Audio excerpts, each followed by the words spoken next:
Nueva Ecija.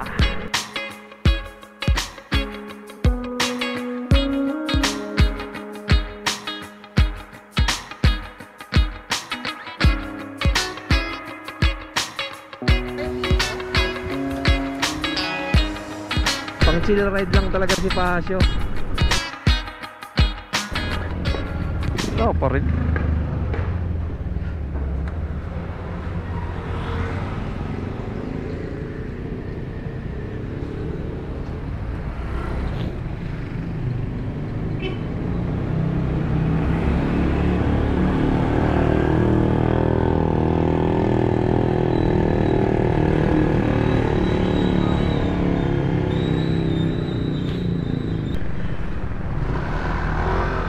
Unang makakasama sa biyahe at ang promotor, si Chris, kasama ang asawa niya na si Rona. At ang kasama naman natin na nasa likod ko, ang napakaganda kong asawa na si Ma'am Hana. Nandyan. Nandyan. Nandyan. Pakita mo dun sa labas.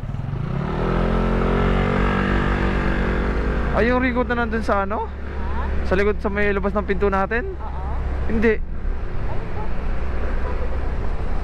Kalimutan ko na, nandyan lang yung kagabi na raincoat. Wala na sa isip ko.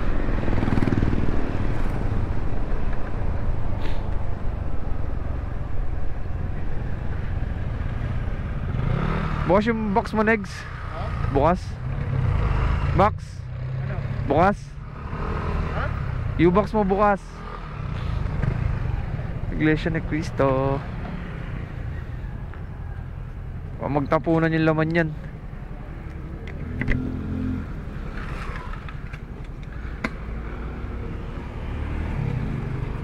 Tingin mo, siniya tutuloy yung kupal na yun. Ewan ko ron, baka tulog pa yun. Alam naman niya yata dun, hindi sumunod na lang siya. Ha?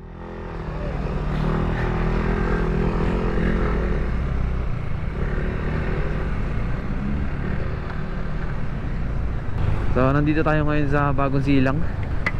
At ngayong araw pupunta tayo ng Nueva Ecija. Biyahe na to. Hindi ko alam kung tatlong motor tayo o dalawa lang. Date na lang tayo mamaya kasi medyo madilim pa. Ano? Sige. Sige lang. Good morning ulit sa lahat. Time check tayo, 6:51 na ng umaga. At unang araw ng June 1.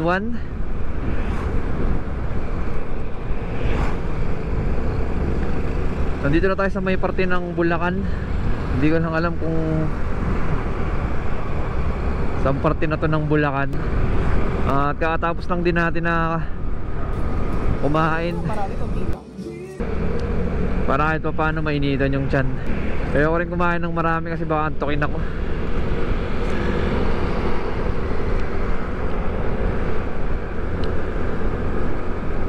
So let's go, tuloy yung biyahe. Yung mga pasalubong nila dito more on chicharon eh.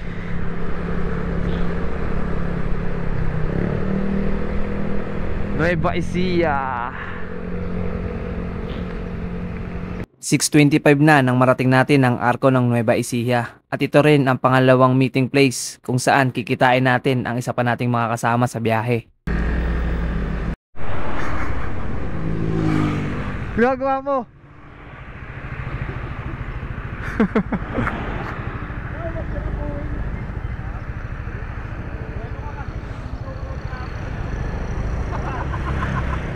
Parang nasa tension na.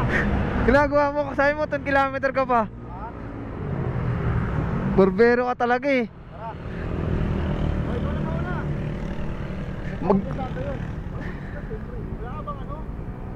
Magpunas ka muna ng mukha mo. Basa pa yung mukha mo eh. Nagmamadali ka ba?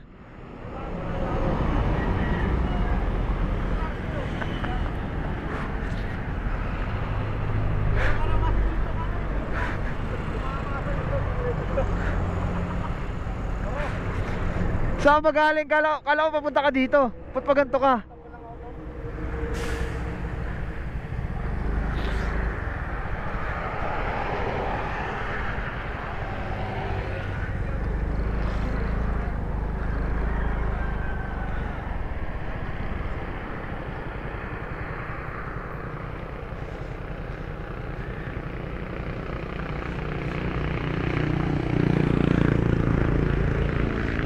Yung isa natin kasama si Mihia.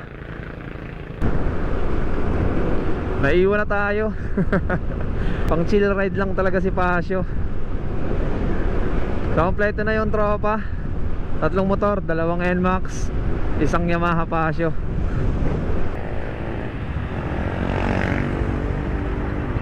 Ataw ah. Kala mo nakapunta ka na dun? Di pa. Ano pa lang?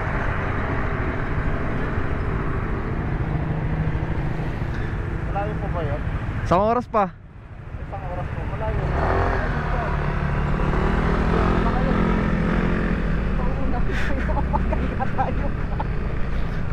Kaya mo siya sa likod na siya.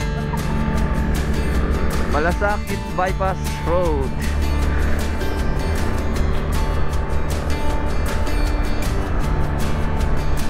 Lamig.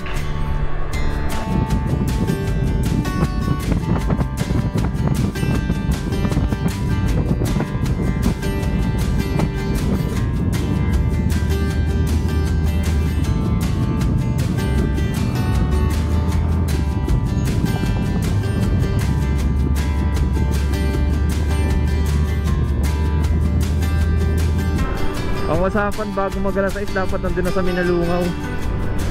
7:20 na. Late talaga. So itong biyahe natin na to, balikan lang.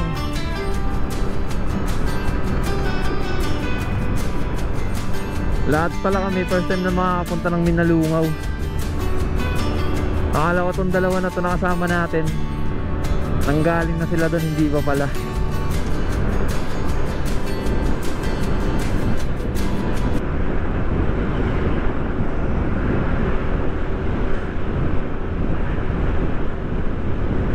So totoo nga pala sinasabi nila, ano, grabe talaga yung daan sa Bulacan.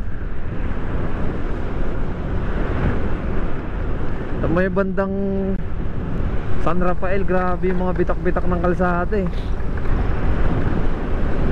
Talagang iiwasan mo sa lalaki. Talagang makakaiwas ka sa lalim eh.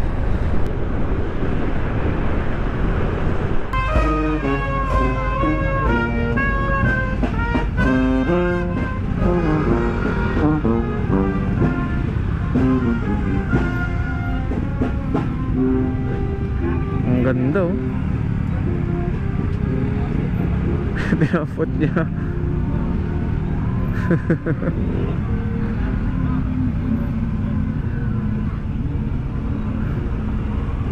At ang unang traffic na sumalubong sa amin, libing na may banda. Nakakapanibago lang sa mga mata ko dahil matagal-tagal na rin ako hindi nakakita ng ganito.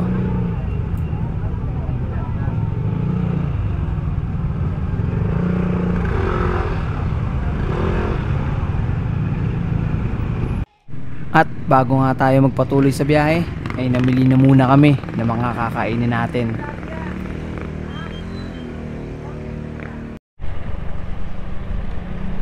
Dahil nga first time naming makapunta ng Minalungaw ay naligaw kami.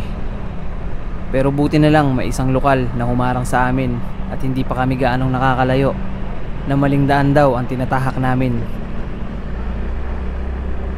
Hindi pala direktang Minalungaw Park ang kailangan mong i-search sa Google Map, dahil sa ibang daan ka ituturo nito.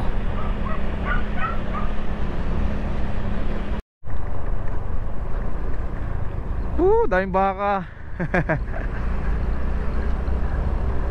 Dito lang talaga sila oh.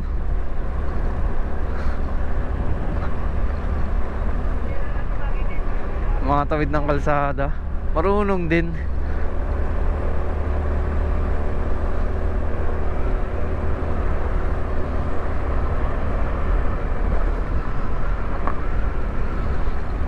Slow down.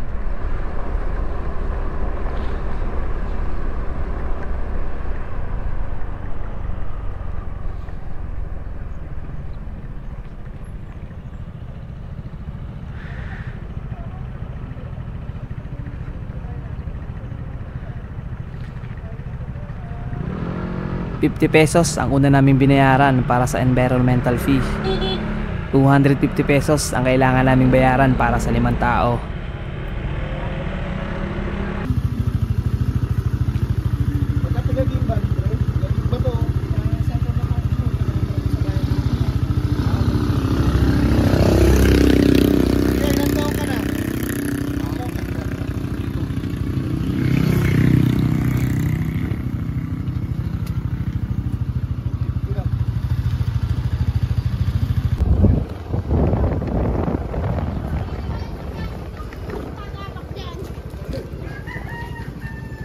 At para naman sa entrance, kailangan mo ring magbayad. Magkano po? 100 per head po. Entrance na to.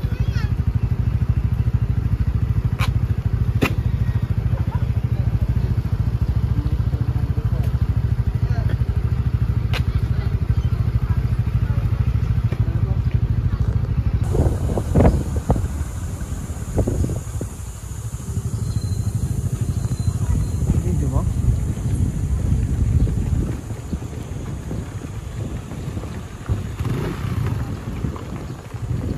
(8:56) ng umaga nang marating namin ang Minalungaw National Park.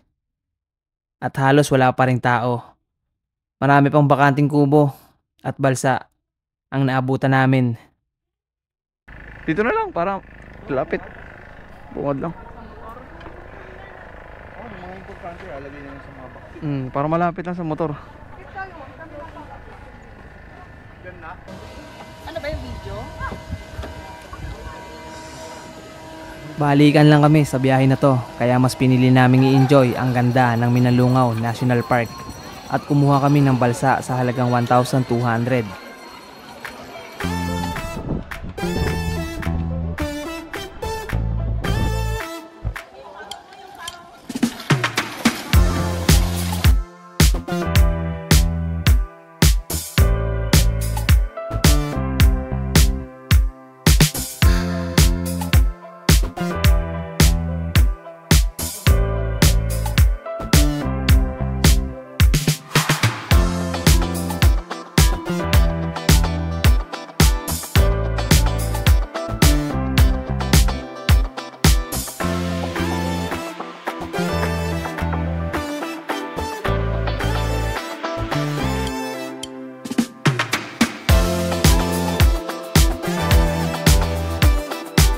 Ang Minalungaw National Park ay matatagpuan sa Nueva Ecija, General Triño, at ang lugar na to ay pinoprotektahan ng pamahalaang lokal. Kilala ang Minalungaw sa mga nagtataasan nitong limestone wall at mga nagagandahang rock formation.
Habang naghahanda kami ng pagtalon sa taas ng batuan na to, naalala ko ang Maramo River ng Bulacan. Dahil yon ang pinakamataas na cliff na tinalon ko sa buong buhay ko.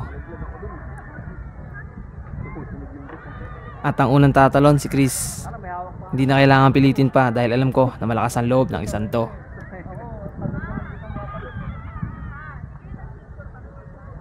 Meron naman may camera naman. Ngayon muna ako ah. Kahit ano man lang to eh. Ano, naka-video siya. Naka-video na yung thread ka na. Ito muna. Wala mo ako. Bilisan mo nung makita-kit ka na dito eh. At ang susunod, si Mejia. Hindi kalakasan ng loob. Pero hanggat kaya, sumasabay sa trip.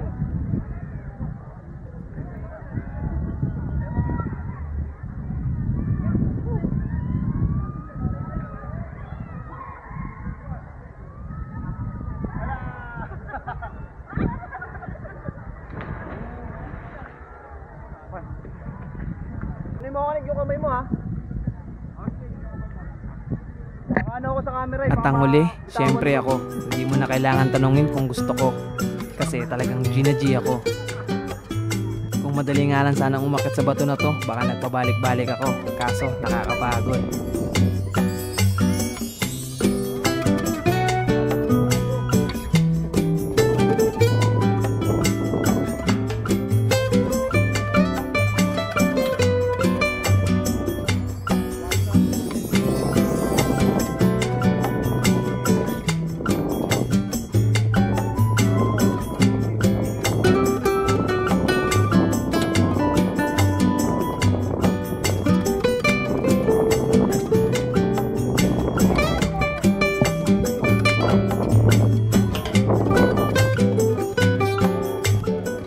Apat na oras ang renta sa balsa.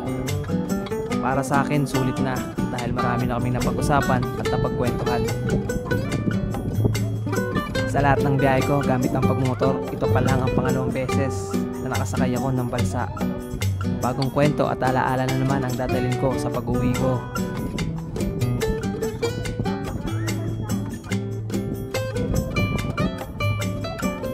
Bago matapos ang biyahe na to, hindi natin papalampasin ang hanging bridge ng Minalungaw.